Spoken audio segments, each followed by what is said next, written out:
रहमानिर्रहीम सुबहानक ला इल्म लना इल्ला मा अल्लमतना इन्नका अंतल अलीमुल हकीम। तमाम नाज़रीन को हिदायत इस्लामिक टीचिंग चैनल पर खुशामदीद कहता हूँ। आज की इस वीडियो में मैं आपको एक ऐसा वजीफ़ा बताऊँगा जो औलाद नरीना के लिए बहुत ही बेहतरीन वजीफ़ा है। अगर आप हमारे इस चैनल पर नए हैं तो ज़रूर इसको सब्सक्राइब करें और घंटी के बटन को ज़रूर दबाएँ।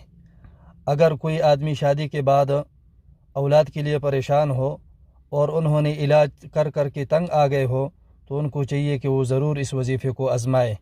अगर बांझ औरत 7 रोज़ रोज़े रखे और पानी से अफ्तार करने के बाद 21 मरतबा ये अलबारी उल मुसव्विर पढ़े तो इंशाअल्लाह इसे औलाद नरीना नसीब होगी।